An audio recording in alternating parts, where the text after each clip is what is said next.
Bora estudar sobre o sábado.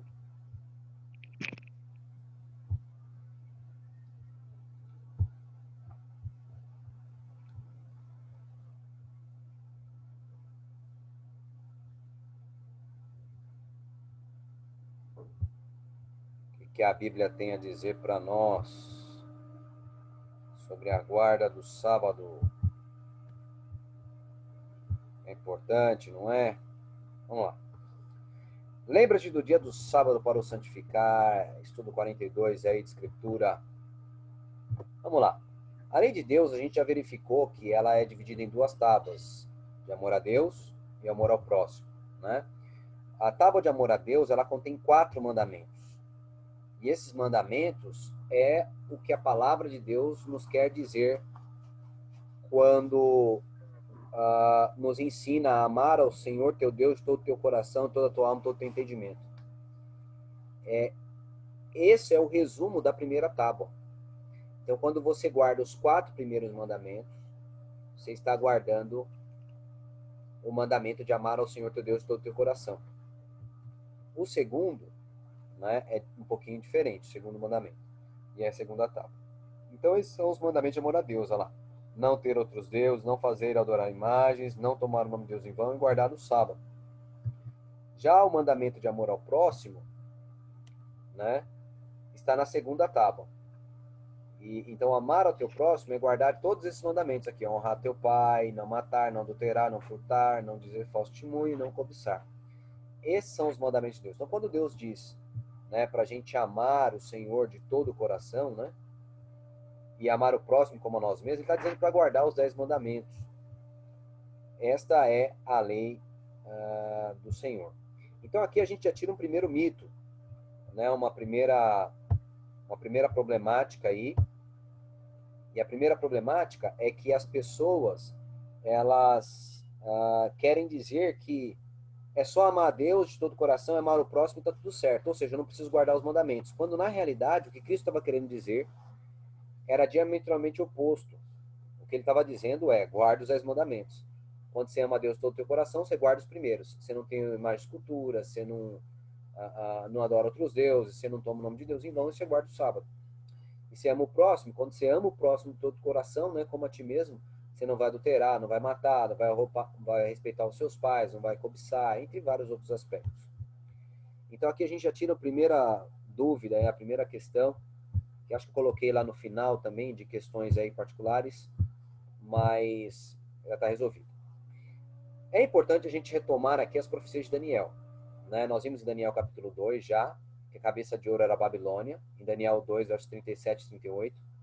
O peito de prata é o reino Medo-Persa, que venceu a Babilônia. O ventre de bronze era a Grécia, que venceu os Medos e os Persas. As pernas de ferro é o reino de Roma, que venceu a Grécia. E Roma, ela teve duas fases. Roma pagã, que é essa que venceu a Grécia, mas tem a fase final, que é Roma papal, que ela está unida com os 10 povos bárbaros.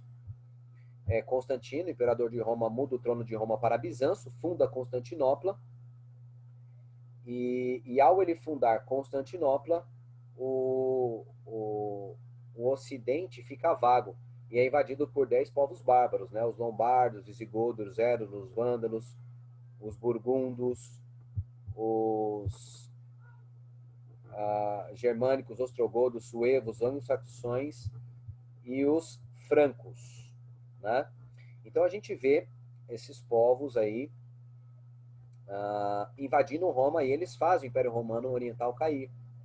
Só que todo o poder de Roma pagã passa agora para Roma papal. E Roma papal começa agora a chefiar, né, todo o Ocidente. O que é interessante é que essa mesma profecia ela é passada em Daniel 7, só que com animais. E ele acrescenta detalhes importantes. O reino pedra é o reino de Cristo, que vai acabar com esse reino da União Europeia, chefiada pelo papado aí. Você vai em Daniel 7, então nós temos um leão que bate com a cabeça de ouro. Você vai ter o urso que bate com o peito de prata, que é os medos ou persas. Você vai ter um leopardo com 4 cabeças que bate com o ventre de bronze, que é a Grécia. Ele tem 4 cabeças, exatamente por conta que depois da morte de Alexandre, houve muita turbulência na Grécia e o Império Greco-Macedônio acabou sendo dividido aí entre os 4 generais da Grécia, né? Cassandro, Ptolomeu, Lisímaco, Seleuco, surgindo aí mais 4 dinastias. E depois a gente tem um animal terrível e espantoso, que é a mesma perna e os pés de ferro e barro. Você vê que as pernas é de ferro e os pés é de ferro e barro, e os dentes do animal é de ferro. Você vê também que tem 10 dedos nos pés de uma estátua, né? Porque é a estátua humana, pressupõe que tenha 10 dedos, embora a Bíblia não mencione há descrito, né? Você tem esse animal com 10 chifres. Mas é interessante que depois desse animal sobe um chifre pequeno. Vamos trabalhar aqui esses animais. O primeiro animal era o leão, representava a Babilônia, tá? Asas é velocidade de conquista, aí ela perde as asas, fica em pé como homem e recebe aumento de homem. Por quê? Nabucodonosor morre e os reis que o sucedem não são velozes de conquistar reino. E ela recebe um coração de homem que era um coração carnal, né? Jeremias 17, verso 9. E esses reis, por exemplo, Belsazar perdeu o reino em orgia, né? Aí a gente tem o urso, que é um reino medo-persa. Ele se levanta de um dos lados, exatamente por quê? Porque o reino medo-persa eram 2 povos que se uniram. E os persas eram mais fortes que os medos, então eles eram a base do reino. Por isso que ele se levanta de um dos seus lados. 3 costelas na boca, que os medos e os persas, para dominar o mundo, eles dominaram 3 regiões aí, né? Derrotando os Érolos, derrotando a Lídia, o Egito e a Babilônia, né? Nós vemos aí o leopardo, né? Acabei de explicar para vocês. As asas é velocidade de conquista mesmo, né? Incansável. Nas mãos de Alexandre o Grande, é o dobro do que era nas mãos de Nabucodonosor, a Babilônia, né? E aí, depois da morte de Alexandre, a Grécia tenta ainda colocar alguns sucessores, filho de Alexandre, o meio-irmão dele, Filipe Arideu. Existe até alguns relatos de tentarem colocar um outro filho dele lá, o Hércules, mas não deu certo. Aí, então, há uma guerra ali e o império é dividido entre os 4 generais, Cassandro, Ptolomeu, Lisímaco e Seleuco. E aí vem um animal terrível espantoso que tem 10 chifres igual aos 10 dedos, tem dentes de ferro igual às pernas de ferro e os pés de ferro e barro. E aí, de repente, sobe um chifre pequeno na cabeça desse animal. Ora, se esse animal é Roma, o chifre pequeno que sobe tem que subir em Roma. É um chifre pequeno, é um reino pequeno que sobe em Roma. E o único reino que sobe em Roma com essas características tem que ser o papado. Por quê? Primeiro que é um chifre pequeno que sobe em Roma. E o Vaticano é o menor país do mundo, no entanto, é o mais rico. E subiu em Roma. Outra coisa que é interessante é que a profecia fala que quando ele sobe, ele derruba 3 chifres. E o papado derrotou os Érulos, os Vândalos e os Ostrogodos. E assim passou a dominar ali desde o ano de 538. E foi até 1798 mandando em tudo. Então é o papado. A Bíblia diz que ele tinha olhos como de homem e uma boca que fala blasfêmia. Olhos como de homem é que é o seguinte, ele não tinha uma visão teocrática, Deus manda. Ele tinha uma visão antropocrática. É o homem que manda, é a visão do homem. Boca que fala blasfêmia? Ixi, papado fala blasfêmia, meu irmão. Dá com pau. É mais blasfêmia do que se pode colocar no gibi. Vamos lá entender um pouquinho disso aí? Daniel 7, verso 5 fala: proferirá palavras contra o Altíssimo, destruirá os santos do Altíssimo, cuidará em mudar os templos e a lei. E eu estou voltando nesse estudo exatamente porque ele vai mudar a lei. Ele vai mudar a lei. Então, o chifre pequeno, segundo a Bíblia é o papado, ele vai mudar a lei. Então, a gente tem que ficar de olho, porque ele mudaria a lei. E os santos lhe serão entregues nas suas mãos por um tempo, 2 tempos e metade de um tempo. Vamos lá dar uma olhada nesse período aí, nesse período não, nas atitudes aí do papado. Proferirá palavras contra o Altíssimo, destruirá os santos do Altíssimo, cuidará em mudar os tempos, cuidará em mudar a lei, e dominará por 3 tempos e meio. Vamos embora lá. Falar palavras contra o Altíssimo. Será que ele faz? Isso aqui é uma foto do site do Vaticano. E o que ele está oferecendo aqui? Ó? Decreto da Penitenciária Apostólica, com o qual se concede o dom da indulgências por ocasião da 28ª Jornada Mundial da Juventude. Isso foi no ano 2013, sabe onde ele veio? No Brasil, no Rio de Janeiro. Fazer o quê, gente? Tá aqui, ó. Doar indulgências. Alcançar indulgências plenárias da pena temporal. Queridos, o que é indulgência? A indulgência, ela é um documento que a Igreja Católica fornece, uma espécie de certificado que lhe outorga perdão dos pecados. E quando ele foi em 2013 fazer esse papel aí no Rio de Janeiro, ele diz o seguinte, olha, Lutero, e ele fez na Alemanha isso aí também, na própria terra de Lutero, ele fala, Lutero era contra a venda das indulgências, a doação não. E aí o cara vem. Ele quer tirar você de Cristo. É Cristo quem pode te perdoar. É Cristo quem pode te dar a salvação. Então, se Satanás faz você se voltar para um pedaço de papel, para uma igreja, para alguma coisa do tipo, ele está feliz, porque ele tirou você de Cristo. Então, isso aí é blasfêmia. Dizer que perdoa pecado por meio de papel. Tá? Outra coisa que é interessante é que é o seguinte, é Deus quem perdoa pecado, né, galera? Porque é Deus quem é ofendido. Se eu beliscar você, eu vou pedir perdão para você ou para sua esposa ou para o seu esposo? Eu pedir perdão para você. Por quê? Porque eu te ofendi. Quando a gente peca, a gente ofende a Deus. Só pode pedir perdão para Deus, porque só Ele pode perdoar. Ninguém mais pode perdoar. É lógico que a gente pode perdoar pecados que as pessoas fizeram contra nós. Se for contra mim, veio pedir perdão, eu posso perdoar, porque foi contra mim. Agora, os pecados que cometemos no modo geral são contra Deus e a gente precisa pedir perdão para Deus. Então ele fala blasfêmia. Olha aí, ó, Papa Francisco autoriza sacerdotes a perdoar mulheres que fizeram o aborto. Oxê, não estou dizendo que as mulheres que fizeram o aborto não são dignas de perdão. Na realidade, ninguém é digno de perdão. O perdão é pela graça de Cristo Jesus. Então elas podem receber perdão. Não é isso. É que eu não tenho que liberar perdão. Ela tem que buscar o perdão de Deus. A Bíblia fala, né? Perdoa as nossas dívidas. Cristo nos ensinando a orar. Perdoa as nossas dívidas assim como nós perdoamos os nossos devedores. Então, Deus ensina a gente a orar diretamente para Ele. Mateus capítulo 6, ali a oração do Pai Nosso, do 9 em diante, vai mencionar que nós temos que orar diretamente para Deus para pedir perdão dos pecados. A Bíblia Ô, fala que Edinho, cobre a transgressão, nunca jamais prosperará. O que confessa e deixa alcançará misericórdia. Confessa para quem? Para Deus. A Bíblia fala assim, ó, arrependei-vos e convertei-vos para que sejam cancelados os vossos pecados. Então Deus pede que a gente vá diretamente a Ele, fale com Ele, confessando os nossos pecados, e Ele nos ouvirá. Paulinho? então, Edinho, isso aí é uma heresia da Igreja Católica, falar isso ou não? É uma heresia ou sei lá, alguma coisa diferente? Com certeza uma heresia, né? Com certeza uma heresia. Um absurdo doutrinário. E a gente tem que estar atento para isso, para não nos desviarmos do lugar onde a gente pode receber verdadeiramente perdão. Vamos lá, prosseguir aí. Depoimentos denunciam padres por pedofilia e sexo dentro da igreja na Paraíba. Poxa, Éder, a igreja católica é ruim por conta disso? Não, não é isso. Tem pedofilia em toda a igreja, em toda instituição, em todos os lugares. A igreja católica não apoia a pedofilia. A igreja católica não tem lá nos seus concílios, sejam pedófilos. Não, não é isso. Mas por que você trouxe essa crítica aí, então?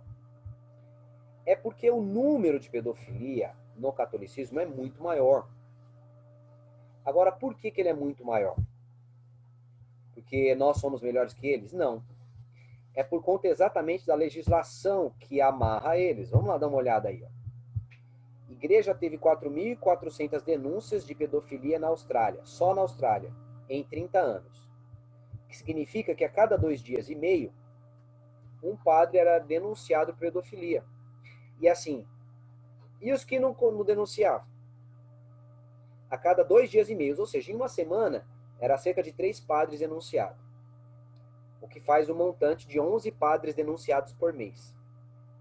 E isso foi acontecendo aí durante 30 anos, aí 4.400 camaradas denunciados por pedofilia. E pouco é feito a esse respeito. Mas o Éder, por que você está mostrando isso? Não acontece toda a igreja? Acontece toda a igreja.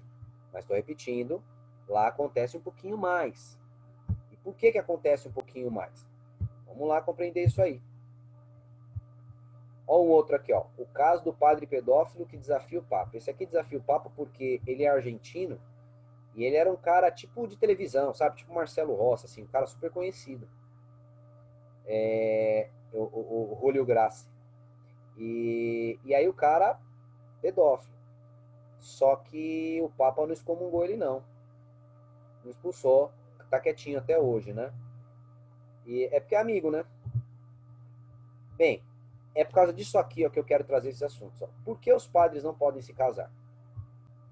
Porque é o seguinte, para que os caras vão fazer isso com criança? Véio? Pega a mulher, cara. Com todo respeito às mulheres aqui do grupo, hoje em dia tá mais fácil conseguir mulher. Na minha época eu surrei. Na minha época eu tinha que fazer uma dificuldade aí, viu? Dificuldade. Só da Me Sandra too. aí, só da Sandra, que é minha esposa, eu levei 5 fora sem abrir a boca. Tu imagina se eu abro a boca? Foi 5 fora. A irmã dela queria que a gente namorasse. Ela, olha a Sandra e o Éder. Ela falava, se liga a namorar com esse moleque. Foi na oração que Deus me deu ela. Tô casado aqui, não ri não, Pedro, ri não, que a sua hora vai chegar. Agora, hoje em dia, cara, com o forte estímulo sexual que tem, com funk, coisa do tipo, cara, tá muito fácil arrumar mulher. Desculpa, com perdão das palavras, não é desprezo às mulheres. Mas é que tá, as mulheres têm se oferecido. E outras razões levam a isso, não só a sensualização da sociedade. É que é o seguinte, ó, homens nascem menos homens do que mulher. Então, já vai ter mais mulher do que homens. Segundo problema, os homens morrem mais rápido do que as mulheres. Muito provavelmente você deve conhecer mais viúvas do que viúvos. Tem mais. Homem fica louco 3 vezes mais que a mulher. Tem mais. Hoje também cresceu o número de homens que estão se tornando homossexuais. Então a clientela está diminuindo e ficando estreita a cada instante. De modo que, além da sensualização que fizeram com a nossa mente, inclusive das mulheres, tipos de música, tipos de novelas, coisas do tipo, a mudança social, né?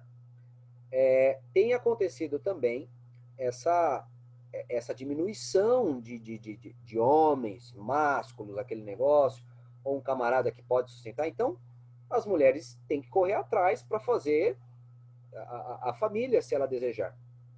Aí os caras, ao invés de pegar mulher, correto? Que hoje, pelo menos a meu ver, a minha opinião, dá um caminho mais fácil do que antigamente, o camarada, ele vai pegar a criança. Por que acontece isso? Isso está relacionado ao tipo de legislação da igreja, que proíbe que o padre case. Por isso a pergunta, por que os padres não casam? Ok, olha aqui. Ó. Fé, nada disso. Tá? O matrimônio foi proibido em 139 no Concílio de Latrão. Por quê? Olha lá. Nada disso. Grana. Na Idade Média, no século V ao XV, a Igreja Católica alcançou o auge do seu poder acumulando muitas riquezas, principalmente em terras. Para não correr o risco de perder os bens para os herdeiros dos membros do clero, o melhor mesmo era impedir que esses herdeiros não existissem. Então, a ideia é que eles não se casem a fim de que eles não tenham herdeiros. E se eles não têm herdeiro, aquilo que eles possuíam, os bens deles, ficam para quem? Para a igreja. Então, é um meio da igreja enriquecer. Agora, isso é bíblico? Não. Pedro, que eles dizem, né, ser o primeiro papa, né? Esse suposto primeiro papa era casado. Jesus curou a sogra de Pedro. Ora, Pedro era casado. Paulo fala, os outros apóstolos levam mulheres e a gente não pode levar nenhuma. Paulo reclama. Ele fala sobre isso. Wesley, pode falar. Mas só que se a gente analisar no dia de hoje, por exemplo, a Igreja Adventista não tem problema de herdeiro. Então, a Igreja Católica hoje, tendo as mesmas regras que a Igreja Adventista está num país ocidental como o nosso, não haveria esse problema. Pode ser que seja, já que existia isso no passado, é mais fácil eles manterem isso, mas hoje não teria esse álibi, não haveria necessidade desse álibi. Não sei se você concorda comigo. Não entendi. O álibi, hoje diz assim, não tem sentido dizer isso hoje, que o herdeiro herdaria alguma coisa da igreja, ou deixaria alguma... Porque hoje você fala só em relação a deixar a herança, não é isso? Da família, mas não herdar nada da igreja, não é isso? Não. Assim, por exemplo, eu tenho um amigo um aluno até, né? Ele está querendo se tornar padre. Esse menino tem a vida comum dele, a família. Ele herda dos bens dos pais dele. Acho que ele é até filho único. Então, esse menino tem bens. Se ele se torna padre, o que ocorre com esses bens depois que ele morre? Pela nossa legislação brasileira, vai os ascendentes, os pais, os correspondentes, os colaterais são os irmãos, e nunca vai para uma propriedade, e depois, em último caso, vai para o Estado, mas nunca para a igreja. Ah, é? Hoje não funcionaria hoje, a nossa legislação brasileira. Entendi. É isso que eu estou querendo dizer. Entendi, na lei brasileira. Assim, entendi. Herdou do passado. O passado funcionava, realmente. Isso aí é um argumento bom para o passado. Agora, por que mantém hoje? Porque já funcionava, então ficou Entendi o que você falou. Entendi. Ficou claro aí, não conheço lei. Obrigado pela sua contribuição. Ficou claro. O que eu queria falar é como começou. O negócio se manteve até hoje. Né? Continua se mantendo até hoje. Mas aí, essa é a problemática. Como se mantém até hoje, o camarada, ele continua sendo homem, né? Ele tem a necessidade de mitigar as suas paixões e, para não abandonar o clero, a criança acaba sendo a vítima mais próxima. Então, Satanás trabalha aí com esse aspecto. Que mais? Me permita só, Weder, só mais uma pontuação. Pode falar. Eu visitei um desses conventos aí, lá aqui no interior de Pernambuco, e assim, eu percebi muitos jovens, né, que estavam ali começando a vida ainda, como clausurado, aquela coisa toda, muitos deles efeminados ao máximo. Então, eu já li até uma reportagem dessa busca vamos dizer assim, essa atração desses efeminados, eles encontram o quê? Um refúgio na carreira eclesiástica da Igreja Católica. Há um refúgio. E nisso, se ele claro que a pedofilia não necessariamente o homossexualismo, que já é uma deturpação, mas a gente vê muito isso dentro da igreja, porque muitos padres homossexuais que não têm vamos dizer assim, o pudor de dizer assim, eu vou ficar só para mim, porque não sei se você viu a reportagem do Fala Sério, aquele canal do Fala Sério, ele entrevistando um homossexual adventista. E ele se mantinha, dizia assim, eu me mantenho casto até a volta de Jesus, porque eu não quero pecar tendo relações com outros homens. Mas existe homossexual adventista, eu conheci o primeiro. Então, assim, só para a gente contextualizar. Isso com certeza existe em todos os ramos, todas as igrejas, isso é comum, já conheci bastante. É bom a gente até estudar sobre, eu estudo sobre. Eu participo de um grupo chamado Amizades Verdadeiras. Eles fornecem livros, estudos, palestras, para como a gente lidar, porque daqui para frente isso tende a crescer, tá? Não é uma exclusividade de nenhuma religião, nem nada. Isso é geral. Desde a época de Abraão aí, né, já existia relatos disso aí, então a gente vai verificar que a sociedade hoje não vai ser diferente e tem aumentado bastante, né? Mas vamos lá, que esse aqui não é o assunto é sábado. Olha o que a Bíblia fala. É necessário que o bispo seja irrepreensível, marido de uma só mulher, vigilante, sóbrio, honesto. Mas, peraí, marido de uma só mulher. A Bíblia orienta que o bispo se assim seja, né? Vamos lá. Outras heresias, né? Olha aí, peça para ajuda para Maria, né? Peça socorro para Maria. Se está duro de suportar a doença, né? E está duro confiar em Deus, né? Se dá duro confiar em Deus no meio da doença, né? Peça ajuda para Maria, né? Diz o Papa Francisco aí, né? E a Bíblia fala que é para você pedir para Deus, né?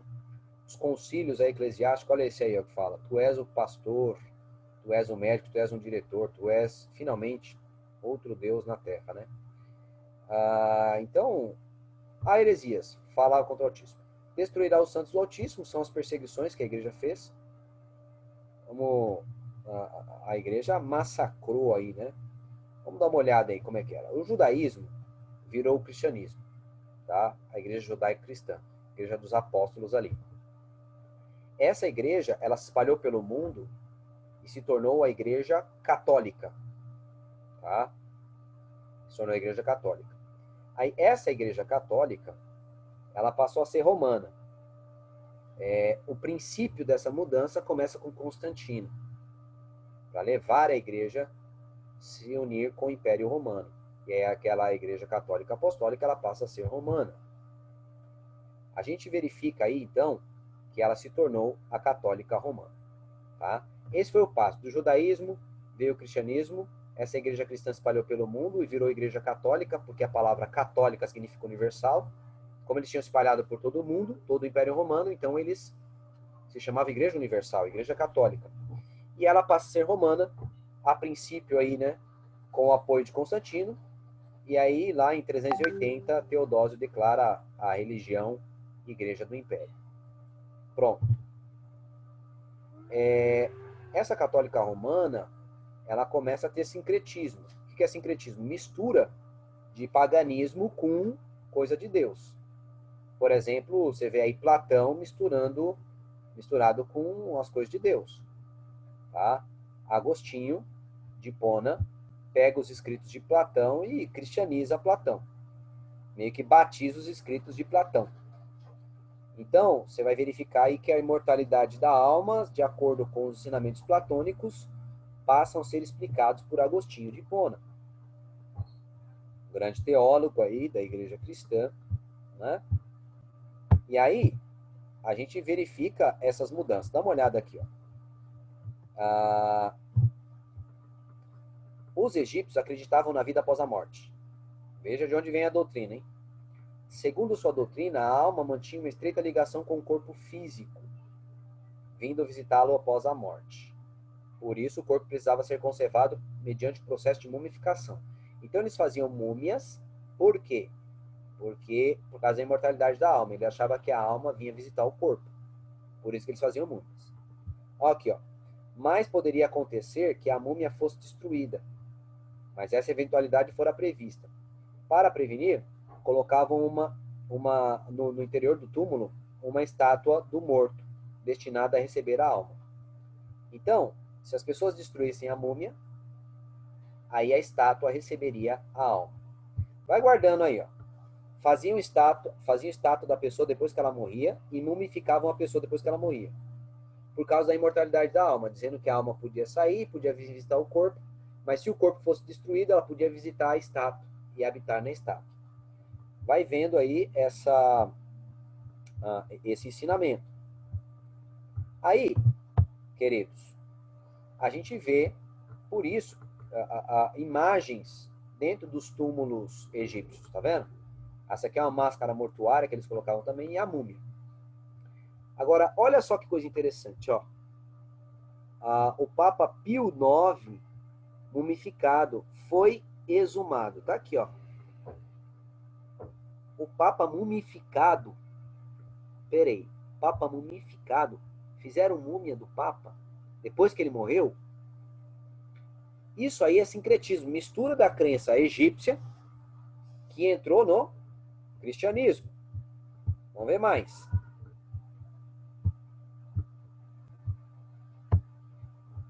Todas essas imagens que são feitas no catolicismo é que depois que a pessoa morre, eles vão lá e transformam ela em santa e transformam ela numa imagem. Lembra da cultura egípcia? Depois da morte, faz uma imagem da pessoa. É o mesmo princípio, galera. É o mesmo princípio. Por quê? Porque você tem lá a imagem do Santo Éder na sua casa, tá? O Éder morreu, fizeram a imagem do Santo Éder. Aí, você vai lá e conversa com o Santo Éder. Santo Éder, faço pedido. Me dá um dinheirinho para mim aí, Santo Éder. Aí você pediu o boleto para o Santo Éder. E ao você pedir o boleto para o Santo Éder,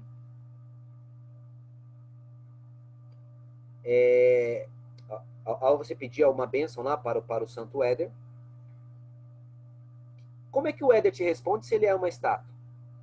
O princípio é o mesmo, é a crença de que a alma do defunto pode voltar e ter comunicação com você. E essa comunicação, ela foi proibida na Bíblia. E foi exatamente um dos mandamentos que o papado tirou da lei. Vamos lá que a gente vai verificar isso mais para frente.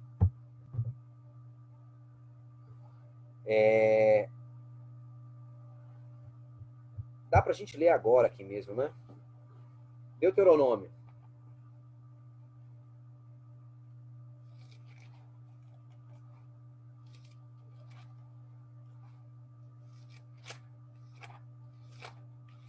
Deuteronômio.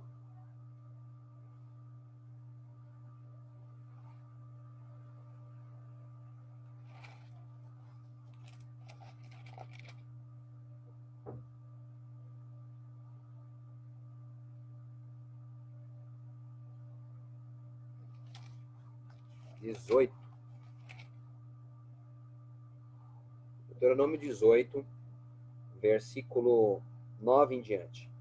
Quando tiveres entrado na terra que o Senhor teu Deus te dá, não imitarás as abominações dessas nações. Não haja no teu meio quem faça passar pelo fogo o filho ou filha, nem adivinhador, nem prognosticador, nem agougueiro, nem feiticeiro, nem encantador, nem necromante, nem mágico, nem quem consulte os mortos. Deus falou que não era para ter quem consulte os mortos. Por quê? Porque ele fala, quem faz essas coisas é abominação perante o Senhor. O Senhor abomina quem faz essas coisas, comunica com os mortos. Por isso é que Satanás levou ao restabelecimento da cultura egípcia. Porque quando a pessoa está se dirigindo a uma dessas imagens, elas estão conversando, dialogando com os mortos. Coisa que a Bíblia proibiu aí, como a gente acabou de ver em Deuteronômio 18, 9 a 12. Isso aqui é interessante, ó. Veja o sincretismo do paganismo com o cristianismo. Tá vendo esse chapéu aqui? A mitra? O que é esse chapéu, queridos? Esse chapéu, ele é o chapéu de Dagon, o deus dos filisteus, que era um deus peixe. E aí o sacerdote de Dagon usava essa mitra. Olha aqui, ó. Sincretismo. E você vai ver que desce atrás também uma faixa, que era o corpo do peixe. Você vai ver que ele vai descer uma faixa lá. Olha que coisa interessante. O rei Shamshi-Adad V, rei da Babilônia. E ele tem uma cruz pátria no peito. A cruz pátria representava a adoração do sol. E aí você tem o papado com a cruz pátria no seu peito. Aqui nós temos o rei pagão Ashurnasirpal. E do outro lado nós temos aqui o Papa. Olha só que coisa interessante.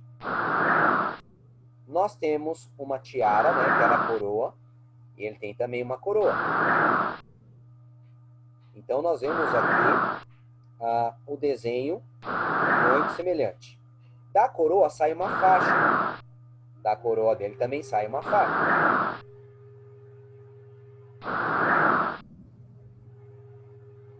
E a gente percebe, então, que a semelhança, ela não é à toa, ela é proposital. Cruz pátria no peito, e aí você vê também a cruz pátria no peito. Não há como você dizer que não é. Você tem um relógio dele ali, ó, no pulso dele tem um sol ali, tá vendo? Em adoração ao Deus Sol. E aí você tem também na mão o Deus Sol. Ou seja, é o rito babilônico do passado aí, correto? E a Bíblia fala que ele proferiria palavras contra o Altíssimo, a gente já viu, destruirá os santos do Altíssimo, com as perseguições que eles iam fazer com o povo de Deus. Indulgência a gente já viu.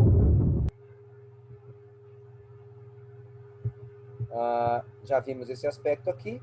Pedro era casado aí, né? Jesus entrando na casa de Pedro, então tudo tá meio fora de ordem aí, né? Já vimos isso. Olha os abusos que aconteceram na Idade Média aqui. Com a Inquisição, se não fizessem sexo com o sacerdote, ó, as mulheres penitentes eram ameaçadas. Olha só o que eles faziam. Os padres ameaçavam suas penitentes no confessionário que, a menos que fizessem sexo com eles, seriam entregues à Inquisição. Tão efetiva era essa ameaça que um sacerdote agonizante revelou em 1710 que, por essas persuasões diabólicas, elas estavam ao nosso comando, sem medo de revelar o segredo. Tá? É o livro Chave Mestra do Papado, do Padre Givens, tá? Página 36. Então veja como o negócio é sério, foi sério aí nesse período. E a Bíblia fala também que ele cuidaria de mudar os tempos. Ele mudou os tempos? Sim. Os tempos se marcavam por calendários. E a gente vê aí, ó, na época de Rômulo, o calendário tinha 10 meses. Na época de Numa Pompílio, imperador romano, inventou-se os meses de janeiro e fevereiro. Veio o calendário depois de Júlio César, que corrigiu o calendário de Numa Pompílio. E hoje nós temos o calendário do Papa Gregório. Então veja que eles mexeram com os tempos. Não somente com os tempos. Eles mudariam também a lei. Já a gente vê isso aí. Essa mudança, a palavra 7 permaneceu no mês de setembro, porque era o 7º mês. Outu permaneceu no mês de outubro, porque era o 8º mês. 9 permaneceu em novembro, que era o 9º mês, e 10 permaneceu em dezembro, que era o 10º mês. A Bíblia fala também que ele ia mudar a lei, que é o que nos interessa. Chegamos agora no ponto que eu queria trabalhar com vocês. Esses são os 10 mandamentos escritos na Bíblia em Êxodo capítulo 20.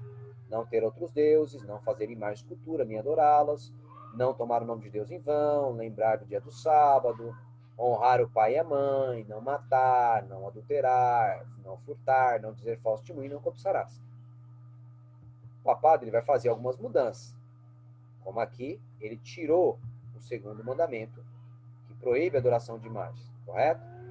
Os deuses deles são obra das mãos de homens, diz a Bíblia. Tem boca, mas não falam. Tem olhos, mas não veem. Tem ouvidos, mas não ouvem. Tem nariz, mas não cheiram. Tem mãos, mas não apalpam. Tem pés, mas não andam. Nem som algum sai da sua boca. Sua garganta aí, né? Então, esses deuses não valem de nada. Mas eles tiraram esse mandamento da Bíblia. Outra coisa que eles fizeram é dividiram, tá? É lógico que agora ficou 9 mandamentos, né? Porque se tem 10, tira 1, fica 9. Eles também dividiram o mandamento não cobiçarás. Por quê? Porque se tem 9, e é famosa a frase 10 mandamentos, por que só tem 9? Então eles pegaram o 9º mandamento e dividiram em 2 para ficar 10 mandamentos. Tiraram 1, fica 9, então vamos inventar de 1, inventar 2. E aí eles colocaram assim, ó, não desejar a mulher do próximo e não cobiçar as coisas alheias. Na Bíblia você vai ver que é um mandamento só. Então agora eles voltaram a ter 10 mandamentos, porque tiraram o mandamento que proíbe imagem de escultura, porque eles vão inserir aquela heresia egípcia, depois que a pessoa morrer, tem que fazer uma imagem dela, né, canonizar, aquele negócio, tudo mais. E aí então voltaram a ter 10 mandamentos. Mas é lógico que já está mudado. Agora, olha o choque, ó. Não desejar a mulher do próximo vai ter choque com não adulterarás. Porque Cristo falou que aquele que olhar para uma mulher com intenção impura já adulterou com ela. Então, o 6º mandamento e o 9 acabaram sendo os mesmos. O que eles fizeram então? Eles vão mexer no 6º mandamento. Eles mudaram a palavra dos mandamentos não adulterarás. Correto? Colocaram o que nela? Colocou em seu lugar as palavras não pecar contra a castidade. Castidade é pureza sexual, né? Então não pecar contra a pureza sexual. Para não chocar com o nono mandamento que eles acabaram de inventar. Pararam por aí? Não. O que mais eles fizeram? O sábado foi mudado. Tiraram o mandamento que era para guardar o sábado e, obviamente, colocou o domingo no seu lugar. Né? Guardar domingos e festas. Assim ele mudou a lei, do jeito que a Bíblia fala em Daniel 7, verso 25, que ele mudaria a lei. E ele mudou a lei. A Bíblia diz, lembra-te do dia do sábado para o santificar. Quando Deus fala lembra-te, parece que ele já sabia que ia esquecer. 6 dias trabalharás, mas o 7º dia é o sábado do Senhor teu Deus. Não é teu dia, é do Senhor teu Deus. Nenhuma obra servil fareis. Sabe o que é interessante? Quando você olha na lei de Deus, os 10 mandamentos, você vai perceber que os mandamentos que Deus mais usa a palavra foram os mandamentos mudados. Os mandamentos, o 2º, que é não farás para ti imagem, escultura, nem semelhança alguma do que há em cima nos céus, nem embaixo da terra, nem nas águas debaixo da terra. Não os adorarás, nem lhes dará culto, porque eu sou o Senhor teu Deus, Deus zeloso, que visita a iniquidade dos pais, dos filhos, até a 3ª e 4ª geração daqueles que me aborrecem, e faço misericórdia até 1000 gerações daqueles que me amam e guardam meus mandamentos. Veja quanto Deus falou. E o maior é o 4º mandamento do sábado. Lembra-te do dia do sábado para o santificar. 6 dias trabalharás e farás toda a tua obra, mas o 7º dia é o sábado do Senhor teu Deus. Não farás nenhum trabalho, nem tu, nem teu filho, nem tua filha, nem teu servo, nem tua serva, nem teu animal, nem forasteiro, nem porta para dentro. Porque em 6 dias fez os céus, a terra e o mar, tudo que neles há, e ao 7º dia descansou. Por isso o Senhor abençoou o dia de sábado e o santificou. Então os 2 mandamentos que Deus mais usou palavras foram os 2 mandamentos mexidos. O que a gente aprende? É que Deus já usou mais palavras para enfatizar. Porque ele já sabia que os homens mexeriam ali. E quando a gente for estudar Estado dos Mortos, a gente volta nessa mudança aí da inserção aí, né, das imagens culturas. E o sábado, então, deve ser guardado. Ao sábado ser a marca do povo de Deus, distintiva, Satanás se levantou levando o povo a adorar o sol. E o sol era adorado no domingo. Tá? O mitraísmo. Então a gente vê uma guerra de Deus com o Deus Sol. Satanás e Deus. E o sábado e domingo veio isso aí. Por exemplo, o bezerro de ouro que foi adorado, muito provavelmente, era um bezerro macho, representava a fertilidade, e entre os chifres trazia um sol. Tá? Você vai ver, o sol ele é adorado em todas as culturas pagãs. Ou seja, Satanás está por detrás desse negócio, tá? Está na cabeça dele aí o sol, e tem a serpente, e tem o sol também aqui já do lado esquerdo aí, né? Então eles veem o sol como um deus, o deus mais poderoso, tudo mais. Isso é um zigurate. Os zigurates eram feitos para adorar o sol, e eles recebiam nessa sala superior aqui deuses visitantes dos outros mundos. Você vê a ligação da imortalidade da alma com essas questões aí, com a adoração do sol e idolatria, né? E ali eles faziam sacrifícios humanos em adoração ao sol. Tá vendo aqui, ó, o sol, vê o sol, e eles matando aqui a pessoa, tirando o coração para entregar para o sol. Nessa imagem aqui você vê o sol, vê o coração até flutuando, né? Ou seja, coisas sobrenaturais aconteciam. Satanás se manifestava aí nesses eventos e que acabava enganando esse povo, os incas, astecas e os outros povos do passado, babilônico, persa, Grécia, enfim. Os povos tudo adoravam o sol. A Companhia de Jesus, que é o exército da Igreja Católica Romana, ele tem como seu símbolo o sol. Tá? E eu vi um estudo disso aqui, tá? Que é Íris, Osíris e outra coisa lá, tal. Não me lembro mais, né? Mas só aqui você vê o sol sendo representado. Exatamente, que é a religião pagã do mitraísmo. Vamos entender como é que isso aconteceu. Veja aqui, ó. Deus Sol, Deus Sol. Se você percebeu, o Deus Sol é uma cabeça com raios em volta dele. Aqui é Mitras, correto? Que é o Deus Sol. E veja que ao redor tem o Sol. Estátua da Liberdade é o mitraísmo. Você vê aqui ele com o Sol, né? É a ideia de que o paganismo iluminará o mundo, né? Se você olhar nas imagens católicas, tem na cabeça das personagens sempre uma auréola. Que auréola que era essa? O Deus Sol, tá? E aqui você vê o Deus Sol.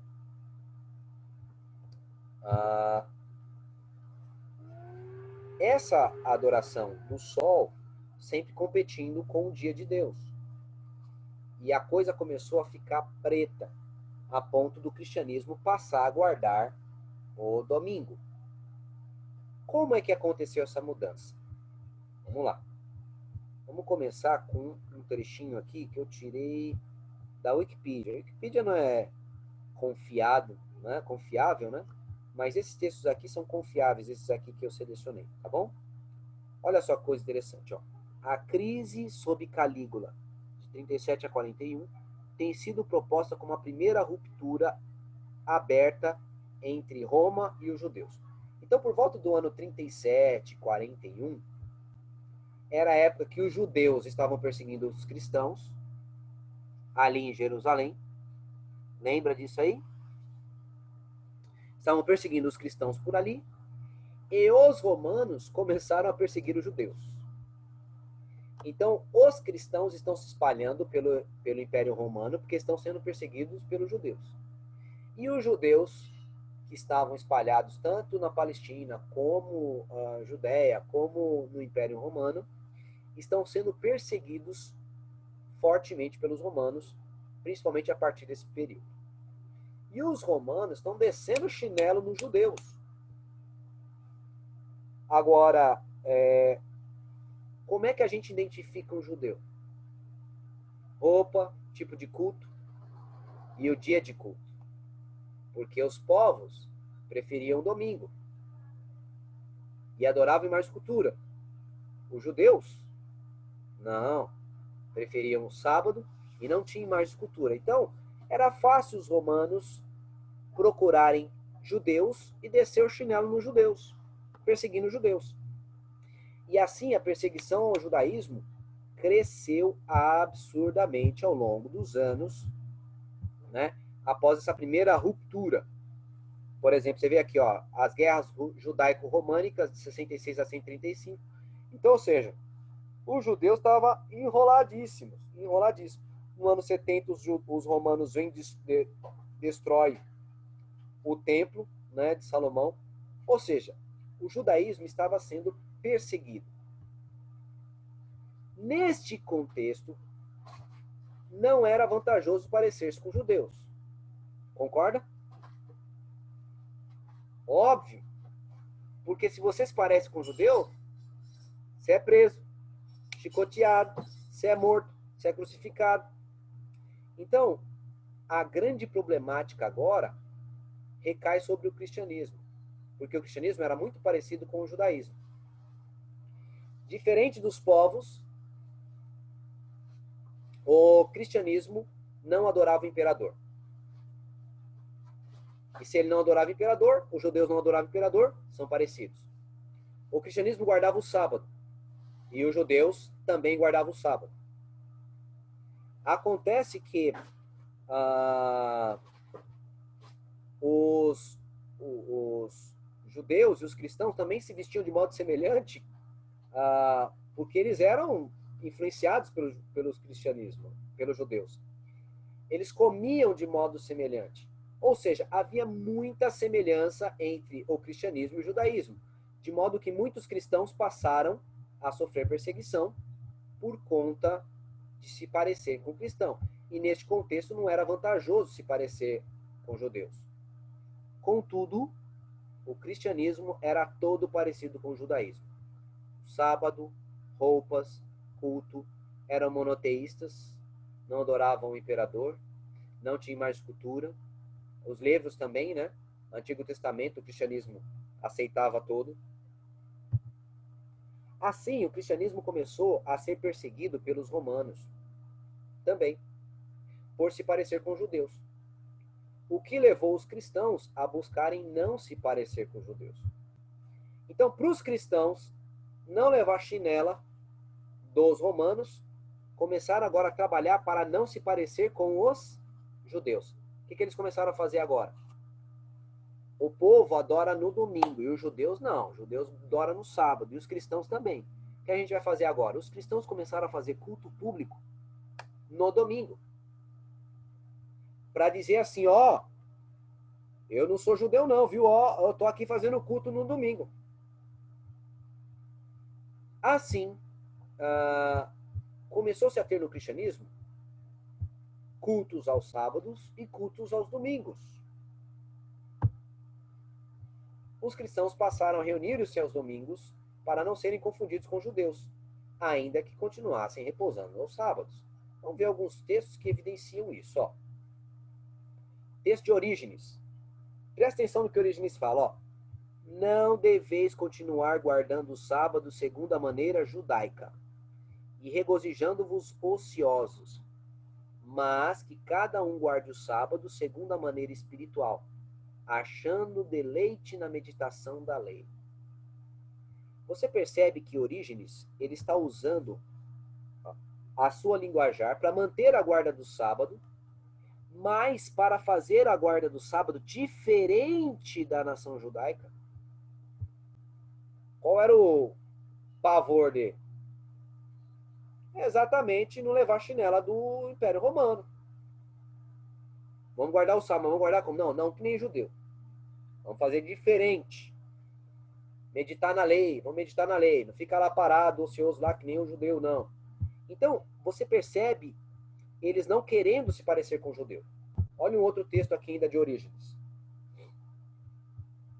Depois da celebração do sacrifício contínuo, a crucifixão, vem a segunda festividade, do sábado, e é apropriado para quem for direito entre os santos celebrar também a festa do sábado. Olha aí. E qual é, de fato, a festa do sábado?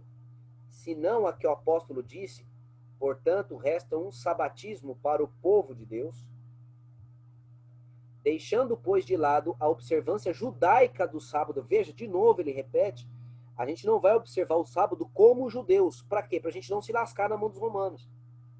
Deixando a observação judaica do sábado, que espécie de observância se espera do cristão? Aí eles falam, no sábado, nenhum ato mundano deve ser observado. Veja, ele está guardando o sábado, mas é para não guardar o sábado como os judeus faziam, para não se parecer judeu. Se, portanto, repousardes de todas as obras seculares, não deveis fazer coisa alguma mundana, mas estareis livres para as obras espirituais, indo à igreja, dedicando a atenção à leitura sagrada e aos estudos dos assuntos divinos, pensando nas coisas celestiais na vida futura, bem como no julgamento vindouro, sem atentar para as coisas atuais e visíveis, mas para as invisíveis e futuras. Então ele fala da guarda do sábado com clareza, mas ele está dizendo o seguinte, guarda o sábado, mas não como judeu, porque se guardar que nem o judeu, vão pensar que a gente é judeu e ó, essa era a realidade que começou a forcejar aí a mudança da guarda do sábado para o domingo. Então, antes mesmo de Constantino, já havia uma influência por conta das perseguições que levaram os cristãos a fazerem cultos, maiormente aí também no domingo, quer dizer, maiormente era no sábado, né? Mas eles faziam também no domingo para não se parecerem com os judeus, como a gente pode ler aí esses textos aí. Vamos prosseguir mais aqui.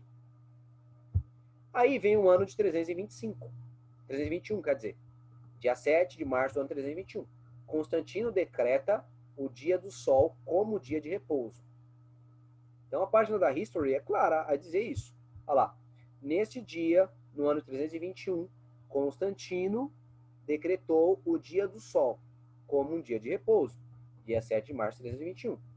O imperador romano Constantino I conhecido na história como Constantino o Grande, pode ser considerado um dos mais influentes legisladores da antiguidade e pode reclamar o impacto grandioso na modernidade, na sociedade moderna, não, e pode reclamar o maior impacto na sociedade moderna do que qualquer outro líder romano, pois foi ele quem foi um instrumento em converter o Império Romano ao cristianismo. Então, Constantino foi o instrumento em converter o Império Romano ao cristianismo. Vai vendo essa conversa aí. Na realidade, foi o camarada que converteu o cristianismo ao Império Romano, né? Um pouco diferente a história aí, né? Há controvérsia com esse pensamento aí. Mas vamos lá prosseguir.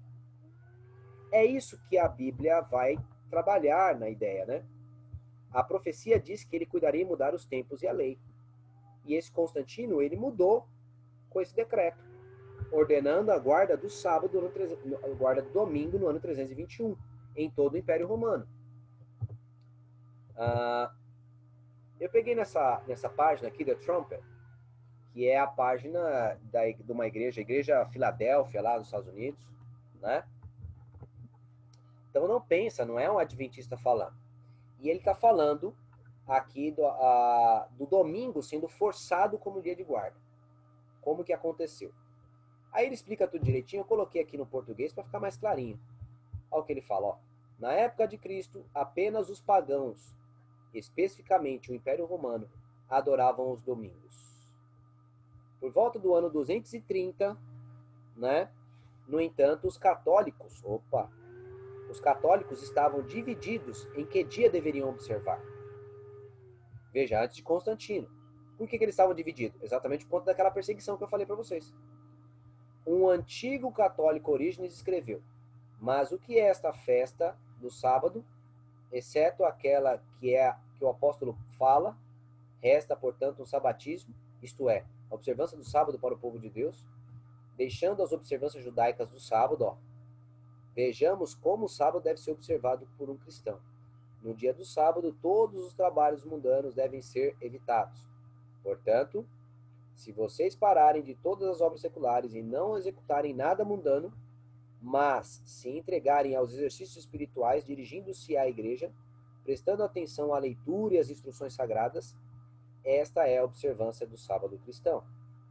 E naquela época, esse líder católico se referia ao 7º dia da semana. Então, entenda, Orígenes, em 230, falava da guarda do sábado aí. Só que já começou a falar, mas não é que nem o judaísmo. Aí, olha só a coisa interessante. A adoração forçada aos domingos, isso é o cara que fala lá, The Trumpet. A adoração forçada aos domingos começou com o Império Romano, especificamente Constantino. Em anúncio 321, Constantino emitiu o edito proibindo o trabalho no venerável dia do sol, o domingo. E uma carta após o Conselho de Nicéia 325. Constantino falou sobre a aplicação do culto dominical para os serviços da Páscoa. Depois Constantino deu o seu decreto, a adoração em qualquer dia, exceto no domingo, tornou-se ilegal. Guardar o sábado a partir do ano 321 tornou-se ilegal, tornou-se contra a lei. E aí só piorou a situação do cristianismo agora. Então eles tinham que mesmo demonstrar que eles estavam felizes no domingo e tudo mais. E a sua guarda do sábado tinha que acontecer escondida. Por quê? Porque cabeças poderiam rolar. Era lei agora. Então essa mudança, ela se tornou acentuada. Quando? No Concílio de Nicéia. O Concílio de Nicéia foi o concílio que trabalhou a Trindade, coisa boa aí, né, tal. Esse concílio foi convocado por Constantino, o promulgador da lei dominical. E foi nesse concílio, então, que foi estabelecido dentro da igreja o domingo como dia de guarda. Antes era só no Império. A igreja estava caladinha. Mas em 325, no concílio de Nicéia, que foi convocado pelo Constantino, passa-se o domingo a estar dentro da igreja. E mais para frente, não sei se foi 580, 380, sei lá, 580 e pouco. Eu não sei, mais para frente foi proibido guardar o sábado. Proibido guardar o sábado. Né? Então, a gente vê essa mudança que aconteceu do jeito que a profecia falou. Aí, você vê aqui, ó. O primeiro concílio de Nicéia no ano 325, né? Enciclopédia Britânica. O primeiro concílio ecumênico da igreja cristã. Encontrou-se na antiga Nicéia, né? Que agora é Iznik, na Turquia. Ele foi convocado pelo imperador Constantino I, um catecúmeno não batizado, não era nem batizado quando ele convocou o concílio. Que ele foi quem presidiu a abertura da sessão e tomou parte nas discussões. Então, queridos, dá para a gente compreender por que o domingo entra, né, no cristianismo. A partir de então, a situação estava preta. E os cristãos acabavam guardando 2 dias. Vamos dar uma olhada nisso aqui. Ó. Atanásio. Reunimos-nos no dia do sábado, não porque estejamos infectados de judaísmo. Então ele está explicando de novo. Né, eu não sou judeu, não. Achegamos ao sábado para adorar a Cristo, o Senhor do sábado. Então é bem interessante esse aspecto aí, né? Nesse dia, que é o sábado, costumam reunir-se, na maior parte, esse Agostinho já de Hipona, os desejosos da palavra de Deus. Então, eles se reuniam ao sábado, a maior parte. Em alguns lugares, a comunhão ocorre diariamente, podia acontecer todo dia. Em outros, somente aos sábados mesmo.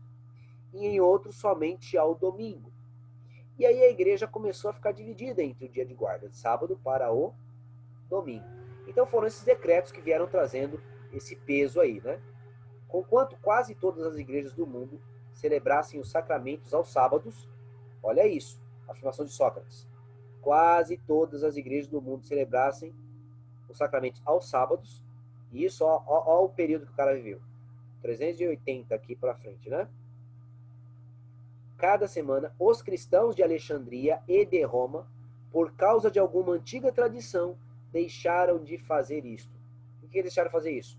A legislação do império, que começou a apertar. Bora lá. Jesus, ele guardava o sábado, galera. Chegando a Nazaré, onde fora criado, Jesus entrou na sinagoga num sábado. Segundo o seu costume, levantou-se para ler. Se ele estava na sinagoga, não estava trabalhando. Então Jesus era guardado no sábado. A igreja fez uma lei que concorre com a lei de Deus. E você que vai ter que escolher se você quer a lei da Bíblia ou a lei que os homens fizeram. A lei da Bíblia, ela tem proibição de adorar imagem e escultura. A lei católica não tem. A lei bíblica diz que é para guardar o sábado. A lei dos homens diz que é para guardar o domingo, o dia do sol. E os dias de festas que a igreja promulga. Bem, a mãe de Jesus, que andou com ele, e as mulheres que andaram com ele, guardaram o sábado depois de sua morte. Era o dia da preparação e ia começar o sábado. As mulheres que tinham vindo com ele da Galileia, com Jesus, viram o túmulo e como o corpo fora ali depositado. Então, retiraram-se para preparar aromas e bálsamos. No sábado descansaram segundo o mandamento. Então a gente vê aqui o dia da preparação, que era sexta-feira, e ia começar o sábado, a guarda do sábado, depois da morte de Jesus. Se você pega a Didaquê é um livro tipo um manual da igreja lá, da época do primeiro século ali, né, do cristianismo. E na Didaquê, primeiro e segundo século, né, na Didaquê, você vai verificar que eles escrevem que o dia da preparação era sexta-feira, né? E se o dia da preparação é sexta-feira, eles não guardavam o domingo, guardavam o sábado, né? Então é bem interessante essa questão aí na própria Didaquê, que é um documento um pouco mais para frente aí, né? Outro texto interessante que ajuda a gente a compreender que não houve alteração na lei de Deus é o próprio Cristo falando: não penseis que vinha abolir a lei. Ou os profetas: não vim para revogar, não vim para abolir, vim para cumprir. Porque em verdade vos digo que até que o céu e a terra passem, nem um i ou um tio jamais passará da lei, até que tudo se cumpra. Então, se o céu e a terra não passou, nada da lei saiu. Paulo, ele diz, anulamos, pois, a lei pela fé? Não, de maneira nenhuma. Antes estabelecemos a lei. Então, a lei continua sendo guardada na mente de Paulo. Ele diz assim, ó, porque onde não há lei, também não há transgressão. Ou seja, se a lei foi abolida, então não existe pecado. Ora, o fato de existir pecado significa que a lei continua em voga. Inclusive, Eclesiastes 12, verso 13 e 14, fala que a lei será usada para julgamento. E Tiago, capítulo 1, verso 12, também, Tiago 1, verso 25, também menciona que nós seremos julgados pela lei da liberdade. Tiago 2:12, também de 10 a 12, né? Vai falar sobre isso. 1 João 3:4 fala, todo aquele que comete pecado também transgride a lei, porque o pecado é a transgressão da lei. Então, se existe pecado, é porque existe a lei. Continua sendo guardado. Cristo orienta, se me amais, guardareis os meus mandamentos. Diz também, nós temos conhecido a Deus se guardamos seus mandamentos. Aquele que diz eu conheço e não guarda seus mandamentos é mentiroso e nele não está a verdade. E Tiago, capítulo 2, verso 10, diz assim, aquele que guarda toda a lei, mas tropeça em um só ponto, torna-se culpado por todos. De modo que se quebrar a guarda do sábado, quebrou toda a lei. Queridos, aqui agora tem questionamentos sobre o sábado que eu quero trabalhar com vocês aqui, tá? Se uma ovelha cair no buraco no dia de sábado, né? Jesus quebrava o sábado, João 5,18. O sábado é uma sombra das coisas futuras, né? O amor de Deus e amor ao próximo, nisso se resume a lei. Só que a gente respondeu lá no começo, né? Amor a Deus é os 4 primeiros mandamentos, inclusive o sábado. Amor ao próximo é os 6 últimos mandamentos, né? Sinal de Deus é o sábado, né? E o sinal da besta aí no domingo, a gente vai verificar esse aspecto. O que pode ou o que não pode ser feito no dia de sábado. Queridos, já é 9h23. E eu acho que se eu entrar nesses pontos aí, vai alongar um pouco. Então, eu quero falar algumas coisas, por exemplo, dos testemunhos, tá? Dos testemunhos. A respeito do sábado, né? Para a gente reverenciar a Deus de modo correto. Então, algumas perguntas surgem, né? Um livro muito bom para se adquirir é o livro Estarei Pronta, da Casa Publicadora Brasileira. Ele vai falar sobre a guarda do sábado e o livro é muito bom. Dicas muito boas. Queridos, no sábado é proibido tomar banho, né?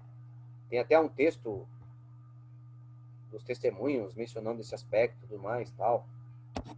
Queridos, eu não parei para selecionar os textos dos testemunhos, né?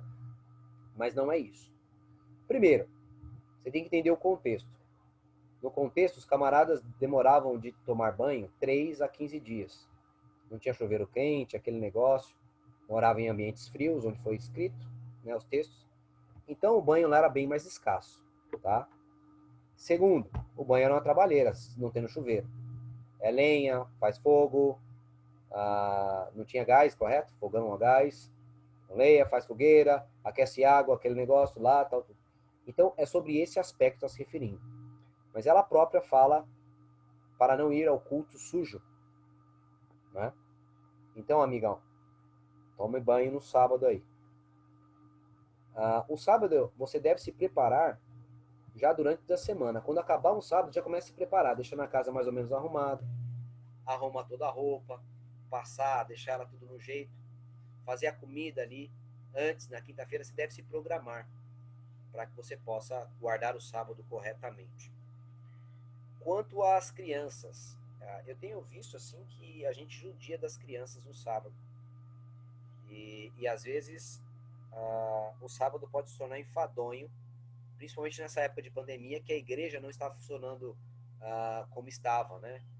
Clubes de bravadores, aventureiros e tudo mais. O que eu sugiro aí para vocês aí na questão da guarda do sábado? Programe o seu sábado com as crianças. Não deve ser brincadeiras comuns. devem ser recreação. Recreação é diferente de diversão. Então entenda, você não vai pegar o moleque e vai jogar bola com ele. O que você vai fazer com esse moleque? Você vai fazer um caça ao tesouro bíblico com ele. Você vai levar esse moleque lá no parque, essa menina lá no parque, vai mostrar a natureza para eles. Vocês vão pegar sementes e vão plantar em determinado lugar e regar plantas. Vocês vão estudar, por exemplo, insetos que você encontra na natureza e falar sobre Deus. Vocês vão fazer gincanas bíblicas com ele, vai juntar. Então, entenda, a gente precisa envolver as crianças na guarda do sábado. Ok? Comprar e vender. A Bíblia não orienta a comprar e vender. Mas há ocasiões que você vai comprar e vender no sábado. A Bíblia não orienta estar arrumando casas no dia de sábado, mas vai ter momentos que você vai estar fazendo isso. A Bíblia não orienta fazer comida no dia de sábado, mas você vai ter dia que você vai fazer. Vamos explicar aqui, para a gente não guardar o sábado como bitolados, né? Queridos, vamos pensar aqui. Vou na casa da Cristina, e a Cristina mora sozinha, está doente, deitada na cama, a casa imunda, e não tem comida na casa dela. Está prestes a morrer lá, queimando de febre. Aí eu vou visitá-la, é um sábado. Não tem comida, não tem gás, a casa está imunda e a Cristina está doente. O que eu vou fazer? Primeira coisa, querido. Vou atrás de remédio para ela, vou comprar remédio para ela. Vou comprar comida para ela. Se a casa está muito imunda, a ponto de estar doença, vou dar a limpeza na casa dela. No dia de sábado, no dia de sábado. Isso é transgressão do sábado? Não. Porque o sábado, ele é feito para 3 coisas. Serviços para Deus, serviços de amor ao próximo e união com a família. Então, é dessa maneira que a gente deve guardar o sábado. Várias vezes já comprei coisa no sábado. Chegou um dia aí que eu estava procurando uma igreja no sábado, parei de frente a uma padaria para poder olhar o guia na época ainda, né? Era guia. Para poder olhar o guia. E aí, um mendigo bateu na janela. O que eu fiz? Desci do carro, fui na padaria, comprei pães para ele. Transgredi o sábado? Não. Teria transgredido o sábado se eu não tivesse feito isso. Falar, espera o pôr do sol, aí eu teria transgredido o sábado. Que mais? Que a gente pode falar Perfeito, aqui? análise, perfeito. Hã? Seria transgredido se não tivesse ajudado ele. Exatamente. Seria pecado. Exatamente. Tem um outro lado aí também, outra coisa. Queridos, aqui talvez você pense diferente, né? Mas eu tenho evidências disso. Quem sabe a gente trabalha semana que vem isso aí. É que eu não estou tendo tempo para separar, para montar os estudos. Tá difícil para mim. Mas é o seguinte, serviços essenciais, eles devem funcionar no sábado. E é bíblico isso. É bíblico. No Adventismo vai falar assim, só pode trabalhar no hospital adventista. Éder, deixa eu ler um texto aqui, que eu estava vendo essa semana. Está no Patriarcas e Profetas. Leia aí. Deus deu aos homens 6 dias nos quais trabalhar, e exige que nos seus trabalhos sejam feitos nos 6 dias destinados a isso. Atos necessários e misericordiosos são permitidos no sábado. Os doentes e sofredores, em todo o tempo, devem ser tratados, mas o trabalho desnecessário deve ser estritamente evitado. Muito bem. Então, entenda. Então, vamos supor que tem um irmão da igreja.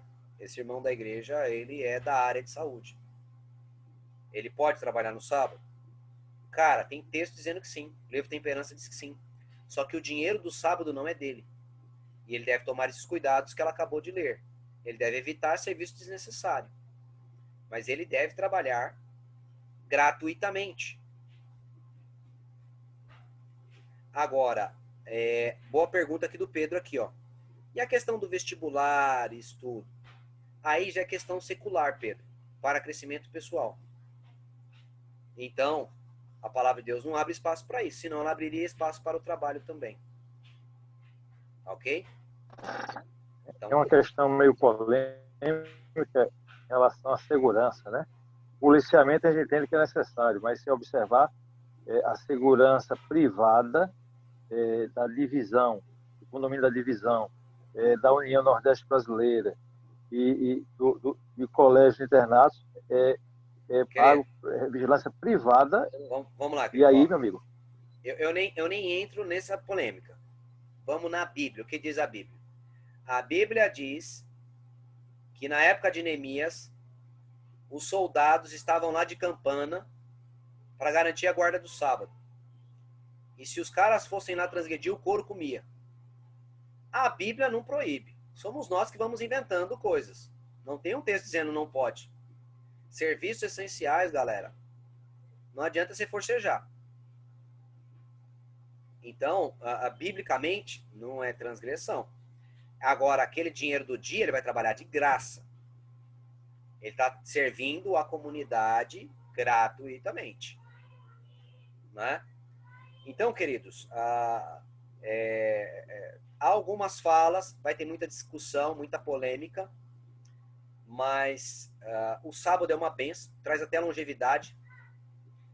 E o desejo do meu coração é que vocês se aprofundem em como guardar melhor o sábado, em orar a Deus. E tomem cuidado com essas questões polêmicas, e tal, tudo. Né? Eu falei essas coisas aqui mesmo, grosso modo, sem estar entrando nos textos propriamente dito. Porque se alguém não assistir da próxima vez, o cara já sabe que ele precisa ser mais cauteloso, porque há textos que defendem sim, embora tenha muitos líderes e pastores que vai dizer, não é assim, é do jeito que eu penso. Então é bastante complicado. Ok? Queridos, que Deus abençoe vocês. Semana que vem a gente continua aí trabalhando com essas temáticas da lei de Deus. E agora vocês têm a oportunidade de fazer alguma pergunta, alguma coisa assim que ficou no ar. Eu volto a dizer assim, inclusive Leandro Quadros, ele até defende que a questão da segurança pública, né? A segurança é um item vital, né? Tanto é que nas guerras o exército ficava de prontidão e ele não podia evitar que os inimigos atacassem eles no sábado, né? Pelo menos de prontidão no sentido, assim, não toda a força, mas pelo menos parte dela que pudesse avisar. Então, assim, essas questões, claro, que vai ser analisada de forma nas minorias, né? Quando a gente é minoria, a gente troca o plantão, troca o serviço. Se eu sou das Forças Armadas, da Força de Segurança, mas quando eu sou maioria, aí é que o bicho pega. O bicho pega muito mais quando eu sou maioria, quando eu tenho que decidir, do que quando eu sou minoria. Então, eu acredito que a gente seguir a palavra de Deus, a gente vai bem. Quando a gente começa a dizer, mas eu acho que não é assim, aí lascou. Não tem texto, e a gente começa a determinar o que é, o que não é complicado. A Bíblia, ela fala contra o trabalho secular, mas serviços essenciais, ela deixa muito claro, cara, e aí tem que fazer malabarismo para fechar serviço essencial. Odinho, eu queria fazer uma pergunta aqui. É o seguinte, já falei com o Rodrigo sobre isso, mas tá bom. Sábado você não pode fazer nada. Não, peraí. O que você pode fazer no sábado? A pergunta é, o que pode? Você me entendeu mal. O sábado é o dia que a gente mais trabalha. Se você voltar depois de assistir o vídeo, você vai verificar que o sábado é feito para 3 coisas. Serviços para Deus. Então você medita, você ora, você estuda a Bíblia, você vai à igreja. Então, serviços para Deus. Você entrega panfleto. Você faz também serviços para o homem, em benefício da humanidade. Visita cadeia, visita hospital, visita irmão que faltou, que está doente, ajuda necessitado, vai levar comida para mendigo. Muitos adventistas às vezes faz comida no sábado para levar para mendigo. Não tá errado não, cara. Tá fazendo o trabalho de Deus. Se ele puder fazer antes, amém. Se ele não puder, faz no sábado lá e leva comida para o mendigo. O cara vai visitar orfanato, vai visitar asilo. Ele vai fazer obras de caridades absurdas. O sábado não é dia de natividade. Hora de descansar do corpo é à noite. O sábado é descansar das obras comuns seculares e você se focar na vida. Família. Você deve se unir com a família. Conversar, estudar a Bíblia, orar, ir a um bosque, ver a natureza, estar na natureza, tacar pedra num lago, falar de Deus, fazer gincana bíblica. Aí você faz as coisas também sociais aí, né? Um coral, um almoço juntos. Todas essas coisas estão em harmonia com a guarda do sábado. O sábado não é dia de ficar com a boca escancarada esperando a morte chegar. É dia de um atividade, paradoxo. mas atividade para o Senhor. É um paradoxo, Edinho. Por quê? Para mim é um paradoxo.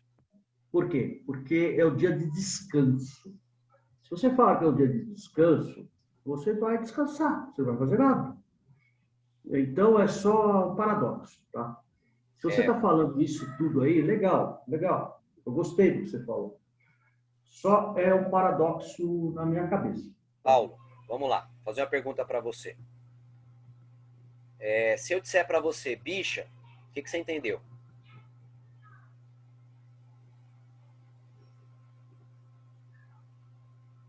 Hã? Se eu disser para você, bicha, o que você entendeu? Eu sou gay. Beleza, você é gay, homossexual. Mas bicha em Portugal é fila. Sim. Então entenda, veja só, mesmo na língua portuguesa, de acordo com os lugares diferentes, os termos devem ser entendidos de modo diferente daquele corriqueiro. Então você não pode pegar a palavra bicha aqui e dizer, não, bicha para mim é homossexual, tem nada de fila. Não, bicha é pra... Aí você está fechando num cabresto, deixando de ver um universo enorme. A palavra sábado, ela não é da língua portuguesa. Em relação ao contexto bíblico, é a palavra shabat, que quer dizer repouso, quer dizer cessar. Tanto é que Deus dizia, lá, por exemplo, abre sua Bíblia aí em Levítico 23. Levítico 23. Tá escuro aqui. Ah, tá. Não, mas não tem problema, eu abro aqui. Levítico 23, ele vai dizer assim, ó. Olha o que ele fala.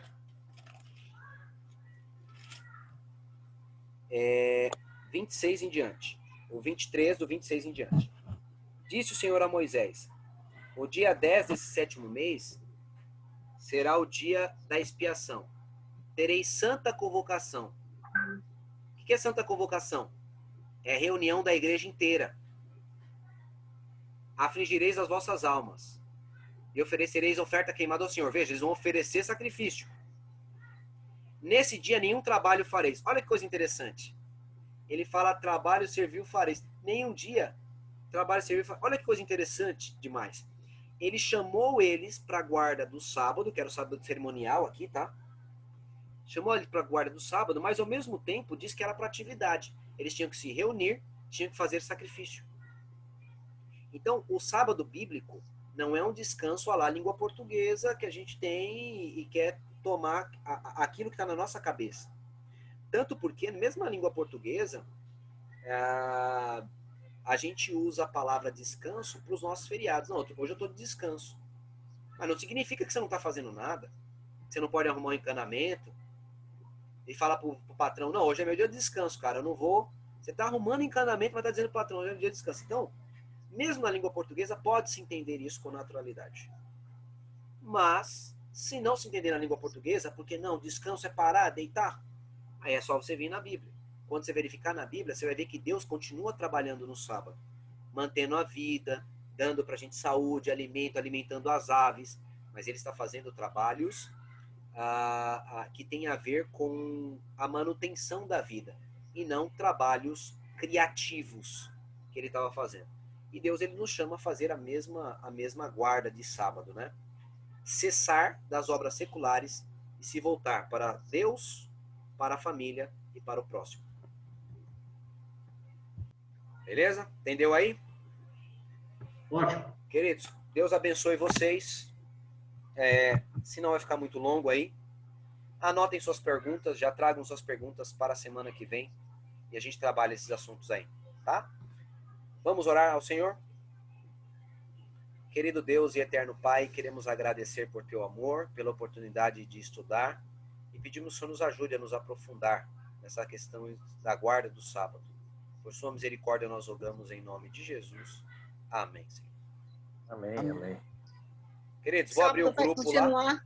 Vou abrir o grupo para vocês falarem lá, tá bom?